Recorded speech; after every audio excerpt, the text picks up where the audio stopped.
न्याय ही करता है।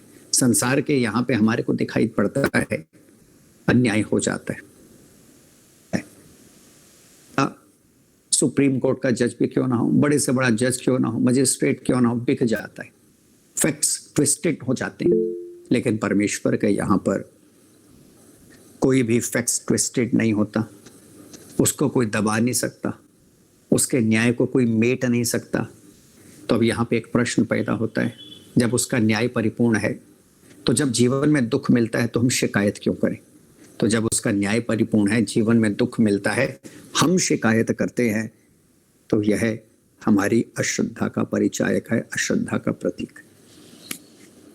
एक छोटी सी घटना से अपनी बात को मैं स्पष्ट करना चाहूंगा कि वह जो न्यायकारी है, जब न्याय करता हुआ सुख देता है तो सुख में जब हम उसका धन्यवाद करते हैं, तो न्यायकारी जब न्याय करता हुआ हमारे कर्मों का यथा योग्य फल प्रदान करता हुआ दुख भी हमारे को देता है। दुख देने से अभिप्राय क्या है? कर्म के अनुसार फल, जिससे दुख मिलता है। वस्तुतः वैसे परमेश्वर दुख नहीं देता, इस बात को समझ लीजिएगा। वो स्व सुख स्वरूप है, उससे सुख की ही प्राप्ति होती है। दुख हमारे ही कर्मों के परिणाम स्वरूप, फल स्वरूप, प्रभाव स्वरूप मुझे और आपको प्राप्त होता है। सुना है मैंने कि एक बार एक राजा और उसके मंत्री के भीतर विशेष प्रेम था, और सामान्य प्रेम नहीं था, प्रेम भी पराकाष्ठा का था, प्रेम भी बड़ी ऊंचाई का था, प्रेम भी बड़ी शिखर का था। और वो प्रेम कैसा था? राजा अपने मंत्री पे जान छिड़कता था, कुछ भी पहले अपने मंत्री के लिए खरीदता था, फिर अपने लिए खरीदता था। मानो मकान उसने खरीदे दो, पहला मंत्री को भेंट किया, दूसरा अपने पास रखा। रथ उसने लिए, उस समय रथों का ही जमाना था, राजा का समय था। रथ उसने लिए तो पहला मंत्री को भेंट किया, दूसरा अपने पास रखा। धन ऐश्वर्य कमाया तो जो कमाया आधा किया, पहले मंत्री को भेंट कर दिया, फिर अपने पास रखा। मानो मंत्री को अपने जान से भी ज्यादा प्रेम किया करता था, और मंत्री भी ऐसा था, राजा का पूर्ण सम्मान किया करता था, राजा के लिए जान भी देने को तैयार था। एक दिन की बात है, राजा और मंत्री शिकार खेलने के लिए चले गए, और शिकार खेलते खेलते अपने नगर से बहुत दूर निकल गए। रात्रि का समय हो गया, भूख दोनों को बड़ी जोर से लगी। जंगल में पहुंचे हुए थे, और जंगल में विडंबना ये थी कि जंगल पूरा ठूठ था, पेड़ तो थे लेकिन पेड़ों पे फल ना थे, और बड़ी मुश्किल से एक पेड़ उनको दिखाई पड़ा जो आम का पेड़ था, और उस पर मात्र एक ही आम लगा हुआ था। राजा ने अपने मंत्री से कहा, आम तोड़ो। मंत्री ने आम को तोड़ा। राजा ने मंत्री से कहा, इसके 4 भाग करो, 2 तुम्हारे 2 मेरे। मंत्री ने 4 भाग किए। राजा ने कहा, ऐसा करो, 2 भाग पहले तुम खाओ। नियम था जैसे राजा का, पहले भेंट मंत्री को चढ़ाता था, भेंट मंत्री को लगाता था। तो मंत्री ने खाई तो अच्छे, वो बड़े वेरी टेस्टी। राजन, तीसरा भाग भी मैं खाना चाहता हूं। राजा ने कहा, चल कोई बात नहीं, तीसरा भाग भी तू खा ले। तीसरा भाग भी दे दिया। अब जैसे ही तीसरा भाग मंत्री ने खाया, उसने कहा, राजन भूख मुझे बड़े जोरों से लगी है, चौथा भाग भी मैं खाना चाहता हूं। राजा को बड़ा क्रोध आया। राजा ने कहा, पगले तू कैसा आदमी है? आज संकट में है हमारे प्राण, भूख के कारण हम दोनों मरे जा रहे हैं। मुश्किल से एक आम मिला खाने को, उसके भी मैंने 4 भाग किए। अपने नियम के अनुसार तुझसे प्रेम करते हुए वो 2 भाग मैंने तुझे दे दिए। तूने तीसरा भाग भी मांगा, मैंने तीसरा भाग भी तुझे अर्पित कर दिया, तेरी सेवा में तुझे दे दिया। भूख मुझे भी उतनी लगी है, प्राण मेरे भी उतने ही संकट में जितने प्राण तेरे संकट में है, और तू इतना एहसान फरामोश, तू इतना कृतज्ञ, तू चाहता मैं मर जाऊं, चौथे भाग को ना खाऊं। मंत्री ने कहा, जो मर्जी समझे, चौथा भाग भी मैं ही खाऊंगा। दोनों में धक्का मुक्की हो गई। राजा ने मंत्री को दूर धकेल दिया, आम के चौथे भाग को ले लिया, चौथे भाग को खाया, और जैसे चौथे भाग को खाया, राजा ने थू थू थू करके फेंकना शुरू कर दिया। समझिएगा, बड़ी सुंदर घटना है। थू थू करके फेंक दिया, और अपने मंत्री को ऊपर से नीचे तक बड़ी हैरानी से देखते हुए बोलता है, इतना कड़वा, और इस कड़वे भाग के लिए तू मुझसे लड़ रहा था, इस कड़वे भाग के लिए तू मुझसे धक्का मुक्की कर रहा था। तो जानते हैं जो मंत्री ने उत्तर दिया, भक्त के हृदय में भी ईश्वर के प्रति वही भाव होना चाहिए, साधक के हृदय में भी ईश्वर के प्रति वही भाव होना चाहिए। और उसने कहा, राजन, महत्व इस बात का नहीं है कि आम मीठा है या कड़वा, महत्व इस बात से है कि देने वाला हाथ आपका है। और राजन, जिस हाथ से अभी तक मैंने जिंदगी में मात्र मीठे मीठे फलों को खाया है, कभी कड़वा फल नहीं खाया। अगर उससे एक दिन कड़वा फल खाना भी पड़ गया तो शिकायत क्यों करनी। मैं भी आपसे इतना ही निवेदन कर रहा हूं, जिस परमेश्वर की कृपा से जीवन में सुख, चाहे हमारे ही कर्मों का फल हमारे को मिला, अच्छा मिला, कभी दुख हमारे कर्मों के परिणाम स्वरूप आ जाता है, तो शिकायत मत कीजिए। अपितु वेद मंत्र के अनुसार सहो वसी सहो मयि देहि, सहन शक्ति की प्रार्थना करते हुए उसे सहन कीजिए और दोबारा ना करने का संकल्प कीजिए। तो चौथा कर्म जो परमेश्वर करता है, जिसमें वो किसी की सहायता नहीं लेता, जिसके कारण वह सर्वशक्तिमान कहलाता है, वे कर्म है ईश्वर जीव के कर्मों का यथा योग्य फल प्रदान करता है। हाँ, जीव की इच्छा से नहीं करता, इस बात को भी समझ लीजिएगा। जीव की इच्छा से करे तो जीव को तो जीवन में कभी दुख मिले ही ना। फिर कैसे करता है? ना अपनी इच्छा से करता है, ये बात भी समझ लीजिएगा।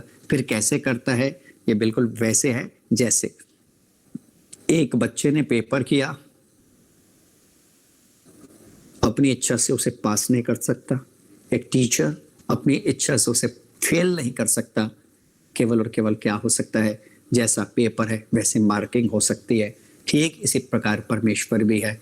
जैसा जीव ने कर्म रूपी पेपर किया है, परमेश्वर मार्किंग कर देता है। समझदार जीव क्या करता है? समझदार व्यक्ति क्या करता है? समझदार स्टूडेंट क्या करता है? ज्यादा से ज्यादा सही लिखने की कोशिश करता है।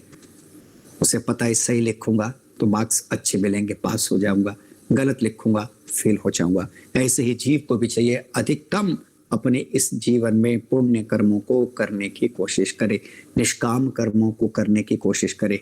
जितना पुण्य कर्म करता जाएगा, जितना निष्काम कर्म करता जाएगा, उतना ही परमेश्वरीय व्यवस्था से, न्याय से वो सुख को प्राप्त करता जाएगा। तो चौथे गुण की बात भी मैंने आपके सामने कह दी। वही परमेश्वर यथा योग्य कर्मों का फल प्रदान करने के कारण न्यायकारी कहलाता है। अब पांचवा कर्म करता है जिसको करने में परमेश्वर किसी की सहायता नहीं लेता, जिसके कारण हम उसे सर्वशक्तिमान कहते हैं। और वह पांचवा कर्म क्या है? सृष्टि के आरंभ में वेदों का प्रकाश करना। वेदों का प्रकाश करने में भी परमेश्वर किसी की सहायता नहीं लेता। और जब सृष्टि रचना के हृदय के भीतर जब परमेश्वर उस ज्ञान का आधान करते हैं, बीजारोपण करते हैं, तो वे अपने ईक्षण के द्वारा वे ज्ञान उनको देते हैं। और फिर गुरु शिष्य परंपरा के अंतर्गत वे ज्ञान श्रुति के रूप में सुरक्षित रहता है। वो वेद ज्ञान है। और एक बात अच्छी तरह ध्यान में रखिएगा, वेद ज्ञान सृष्टि के आरंभ में मिला है, अभी नहीं मिला। कभी पश्चिम के विद्वान मानते हैं, और हमारे को भी वो पढ़ा दिया गया, समझा दिया गया, और पढ़ा और समझा दिया गया क्या कि वेद तो गडरियों की रचना है। और वेदों का जो रचना काल है, अर्थात वेद जो लिखे गए वो केवल 3 या 3,500 साल पहले लिखे गए, इससे पहले वेद नहीं थे।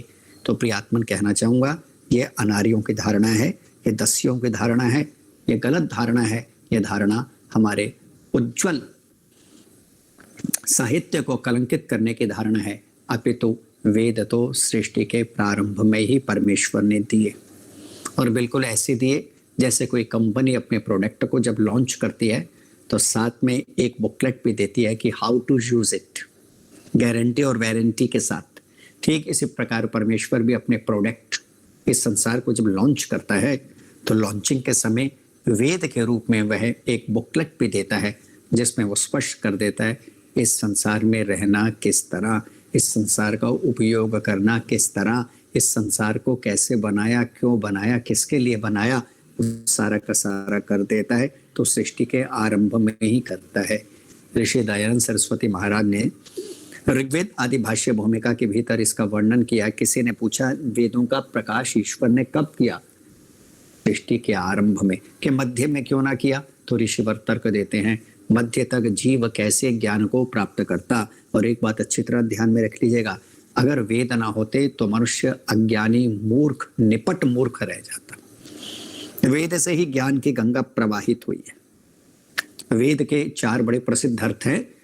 अभी मेरे पास समय नहीं, जब तीसरे नियम की व्याख्या करूंगा तब चर्चा करूंगा। उसमें से एक बड़ा प्रसिद्ध अर्थ है वेद ज्ञाने। वेद क्या है? ज्ञान। वेद मीन्स नॉलेज। ऋषिवर लिखते हैं, अगर सृष्टि के आरंभ में वेदों का प्रकाश परमेश्वर ना करता, कोई भी मनुष्य ज्ञान को प्राप्त ना करता, निपट मूर्ख ही रह जाता। क्योंकि मनुष्य का जो भी ज्ञान है, जीव का जो भी ज्ञान है, वह सारा का सारा नैमित्तिक ज्ञान है। स्वाभाविक ज्ञान तो ना के बराबर है। इस बात को समझ लीजिएगा। ज्ञान भी 2 प्रकार का होता है, एक स्वाभाविक होता है, एक नैमित्तिक होता है। ईश्वर के भीतर स्वाभाविक ज्ञान है, उसे किसी निमित्त से सीखने की आवश्यकता नहीं है, किसी गुरु से सीखने की आवश्यकता नहीं है, किसी आचार्य से सीखने की आवश्यकता नहीं है, किसी माता पिता से सीखने की आवश्यकता नहीं है। लेकिन मनुष्य का जो भी ज्ञान होता है, ना के बराबर उसमें स्वाभाविक होता है। बाकी सारा का सारा ज्ञान वो सीखता है, गुरु से सीखता है, आचार्य से सीखता है, माता पिता से सीखता है, अपने बड़ों से सीखता है, प्रकृति से सीखता है, दूसरे के व्यवहारों से सीखता है। मनुष्य का ज्ञान नैमित्तिक है और नैमित्तिक ज्ञान का मूल आधार वेद है। अगर सृष्टि के आरंभ में यह वेदों का प्रकाश परमेश्वर ना करता तो कोई भी मनुष्य ज्ञान को प्राप्त करता। इसलिए परमेश्वर की असीम कृपा में से एक अनंत कृपा यह है कि सृष्टि के आरंभ में वेदों का प्रकाश करने में वो किसी की सहायता नहीं लेता। तो 5वां कर्म हमारे को क्या करना है साधक के लिए, कि जो वेदों का प्रकाश परमेश्वर ने सृष्टि के आरंभ में किया, उन वेदों का हम नित्य प्रति स्वाध्याय करने वाले भी बने। अभी आप नरेश जी के मुखारबिंद से भगवन फूले फले मेरा प्यारा आर्य समाज, इस गीत को सुना करते थे और उसमें बतलाया गया कि आर्य समाज का तो मतलब ही है वेदों का प्रचार करने वाली संस्था, वेदों का प्रचार करने वाला संगठन। तो आर्य का मतलब क्या हुआ? जब आर्य समाज का मतलब है वेदों का प्रचार करने वाली संस्था, तो आर्य का मतलब हुआ जो वेदों का स्वाध्याय करता हुआ वेद के अनुकूल अपने जीवन को जीने का प्रयत्न करता है। महाभारत काल की एक छोटी सी घटना आती है। महाराजा युधिष्ठिर के पास एक पिता और पुत्र पहुंचे, और जब पिता और पुत्र महाराज युधिष्ठिर के पास पहुंचे तो विवाद के साथ पहुंचे। और विवाद क्या था? पुत्र कहते हैं मेरे पिता बड़े तपस्वी हैं, पिता कहते हैं मेरा पुत्र बड़ा तपस्वी है। पुत्र कहता है आज मुझे अपने पिता से बड़े दुख की प्राप्ति हुई, की मांग करता हुआ राजन आपके दरबार में आया हूं, क्या मेरे पिता को दंडित करना चाहिए? राजा युधिष्ठिर ने पूछा ऐसा क्या हो गया जिसके कारण आज तुम कहते हो तुम्हारे पिता को दंडित करना चाहिए? तो जानते हैं पुत्र ने क्या जवाब दिया, जरा विचार करके देखिएगा कि मेरे पिता ने आज वेदों का स्वाध्याय नहीं किया। वो रोज वेदों को पढ़ते थे, लेकिन आलस्य के कारण आज वेदों को नहीं पढ़ा। तो बस इतना सुनना था। राजा युधिष्ठिर ने कहा सुनो ब्राह्मण देव, ये घोर पाप तो तुमसे हुआ है। जो ब्राह्मण वेद का पाठ नहीं करता, उससे बढ़कर पापी व्यक्ति दूसरा संसार में नहीं हो सकता। इसका समुचित दंड तो तुम्हारे को भोगना ही पड़ेगा। तो कहने का अभिप्राय क्या है? कहने का अभिप्राय है किसी समय वेद को ना पढ़ना पाप समझा जाता था। विचार करके देखिएगा। और जो ब्राह्मण वेद को ना पढ़े उसका ब्राह्मणत्व खंडित हो जाता था। इसलिए 5वां कर्म हमारे को क्या करना है? नित्य प्रति वेदों का स्वाध्याय करना है। वेद का ही वचन है संश्रुतेन गमेमहि मां श्रुतेन विराजिषि। इसका अर्थ है हम सुने हुए वेदोपदेश के अनुसार आचरण करें और वेद के विरुद्ध कभी भी आचरण ना करें। एक बात, वेद के विरुद्ध जब जब हम आचरण करेंगे तो उसका परिणाम क्या होगा? वेद के विरुद्ध जब भी हम आचरण करेंगे उसका परिणाम दुख के अतिरिक्त कुछ भी नहीं होने वाला, बंधन के अतिरिक्त कुछ भी नहीं होने वाला, पीड़ा के अतिरिक्त कुछ भी नहीं होने वाला। जो बंधन चाहे, जो दुख चाहे, जो पीड़ा चाहे, वो वेद का स्वाध्याय ना करें। और जब जब हम वेद का स्वाध्याय करेंगे तो उसका परिणाम क्या होगा? उसका परिणाम होगा कि वेद के स्वाध्याय से ज्ञान बढ़ेगा, ज्ञान से बंधन रहितता आएगी और बंधन रहितता से मनुष्य अपने जीवन के परम लक्ष्य मोक्ष की ओर बढ़ेगा। वेद अंततो गत्वा मोक्ष की प्राप्ति कराते हैं, इसलिए सबको वेद का स्वाध्याय करना चाहिए। और अंतिम कर्म जो परमेश्वर करता है, जिसको करते हुए किसी की सहायता नहीं लेता, जिसके कारण उस परमेश्वर को हम सर्वशक्तिमान के नाम से पुकारते हैं, वे कर्म कौन सा है? वे कर्म है मुक्त आत्माओं को मुक्त अवस्था में मुक्ति के आनंद को प्रदान करना। ध्यान में रखिएगा, बड़ा महत्वपूर्ण कार्य है। जब मुक्त हो गई आत्मा, जीव मुक्त हो गया, तो परमेश्वर क्या करता है? उस मुक्त आत्मा को अपना आनंद देता है। ये परमेश्वर ही कर सकता है, दूसरा कोई नहीं कर सकता। और इसमें परमेश्वर किसी की भी रत्ती भर भी सहायता नहीं लेता। अब प्रश्न है कि मुक्ति की अवधि कितनी है? जब तक जीवात्मा परमेश्वर के आनंद को भोगता है, अर्थात ईश्वर अपना आनंद अपने पुत्र को देता है, तो ऋषिवर लिखते हैं 4 अरब 32 करोड़ वर्ष, जैसा कि अभी मैंने आपको बताया 4 अरब 32 करोड़ वर्ष एक सृष्टि का समय है, उतना ही प्रलय का समय होता है। तो 36,000 बार सृष्टि बने, हर बार इसका प्रलय हो, और एक की अवधि 4 अरब 32 करोड़, इतने वर्षों तक जीवात्मा मुक्त रहता है। परमेश्वर उसे अपना सुख, अपना आनंद प्रदान करता है, और वह जीवात्मा परमेश्वर के तृतीय धाम में स्वेच्छापूर्वक विचरण करता हुआ संकल्प से देखता भी है, सोचता भी है, बोलता भी है, और न जाने किन किन लोकांतरों के भीतर वो भ्रमण भी करता है। तो ये जो छठा कर्म है, इसको करने में परमेश्वर किसी की सहायता नहीं लेता। हमारा भी धर्म बनता है, और वो धर्म क्या बनता है? परमेश्वर मुक्त आत्मा को जब अपना सुख प्राप्त करता है, तो हम भी मुक्ति की तरफ कदम उठाने का प्रयत्न करें।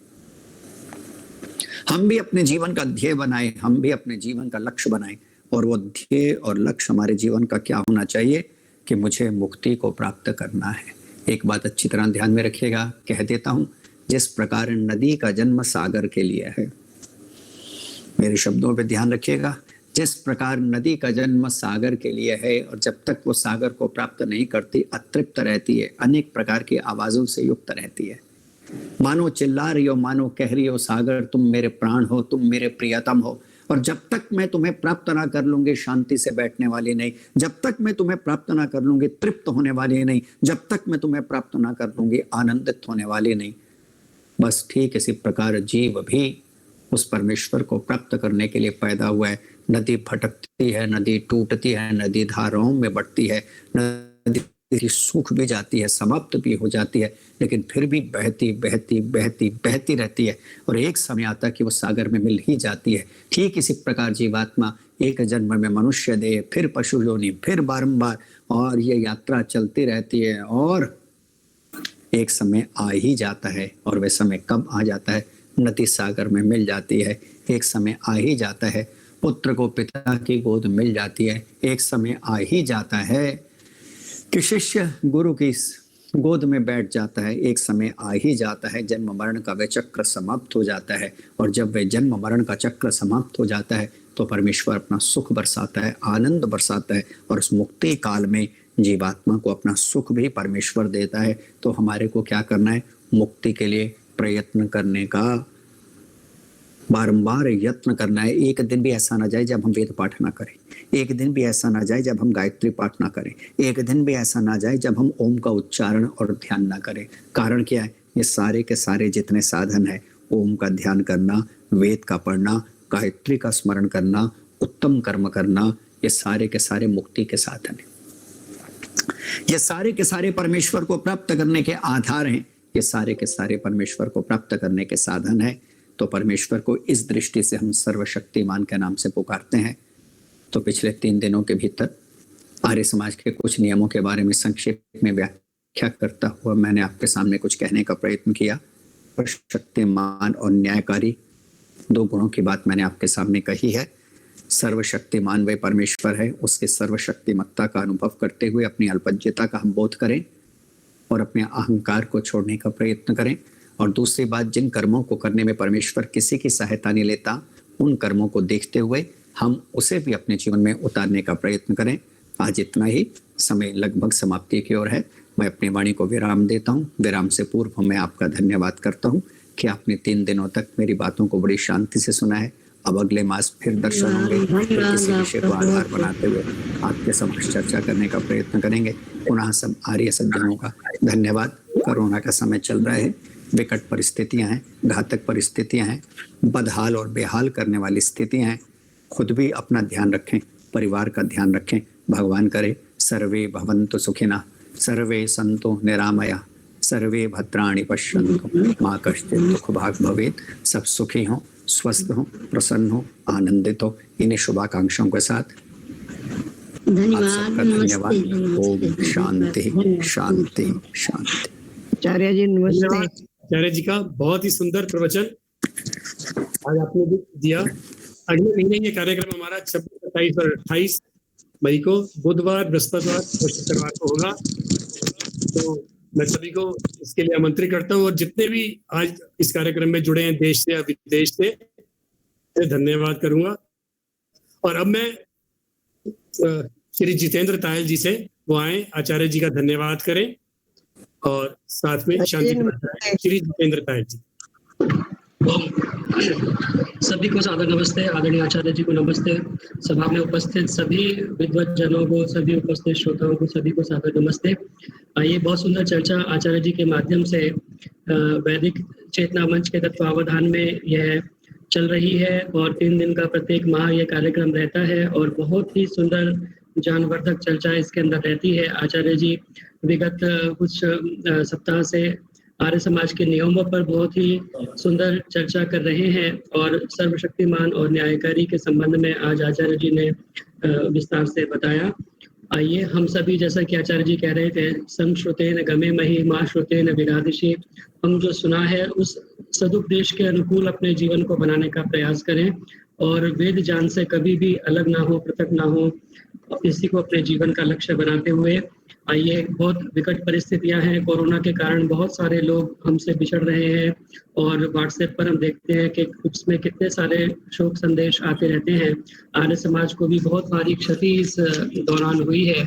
अपने पंडित दिनेश दत्त जी को हमने खोया है, ओम प्रकाश वर्मा जी वचनोपदेशक, उनको हमने खोया है।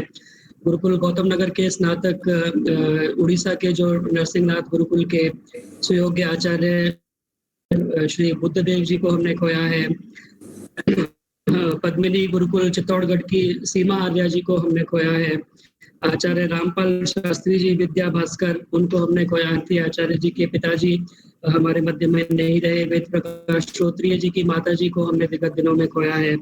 ऐसे बहुत सारे नाम हैं। आज पत्रकारिता के बहुत अच्छे स्तंभ रोहित सरदाना जी हमारे मध्य में नहीं रहे और भी बहुत सारे, मेरे पास पूरी लिस्ट है। संक्षेप में कहने की बात यह है कि आइए हम सभी अपने आप को सेफ रखें, सुरक्षित रखें। जो लोग इससे ग्रस्त हो गए हैं, परमपिता परमात्मा से प्रार्थना है कि उन सभी को शीघ्र स्वास्थ्य लाभ प्राप्त हो और शेष हम सभी जो लोग अभी सुरक्षित हैं, हम सभी अपने आप को सुरक्षित बनाए रखें, अपने घर में रहें, मास्क का प्रयोग करें, सावधानियों को बरतते हुए, सोशल डिस्टेंसिंग का पालन करते हुए। जितना अधिक घर में रहेंगे उतना हम सबके लिए अच्छा होगा। आप सभी को विदित है कि अस्पतालों की स्थितियां क्या चल रही हैं। ना दवाई है, ना ऑक्सीजन है और ना ही अन्य किसी भी प्रकार की व्यवस्थाएं हैं। ना बेड मिल रहा है, ना आईसीयू मिल रहा है, ना वेंटिलेटर मिल रहा है। तो आइए हम सभी अपने आप को सेफ सुरक्षित रखते हुए जो हम से बिछड़ गए हैं उन सभी के आत्मा की सद्गति की परमपिता परमात्मा से करते हुए और जो लोग इस कोरोना से ग्रस्त हो चुके हैं उन सभी के स्वास्थ्य लाभ की प्रार्थना करते हुए इसी भावना के साथ आज का शांति पाठ करें। जौ शांतिरंतरिक्षं शांति पृथिवी शांति शांति वनस्पतिर्विश्वे देवा शांति ब्रह्म शांति सर्वं शांति शांतिरेव शांति सामा शांतिरेधि। ओम शांति शांति शांति। जो बाब है सत्य सनातन जय हो। मर्यादा पुरुषोत्तम भगवान श्री रामचंद्र की, योगेश्वर भगवान श्री कृष्णचंद्र की जय हो। गुरुवर बिरजानंद की जय हो। प्रवर देव दयानंद की जय हो। भारत माता की जय हो। गौ माता का पालन हो। आर्य समाज अमर रहे, वेद की ज्योति जलती रहे, ओम का झंडा ऊंचा रहे। वैदिक ध्वनि ओम।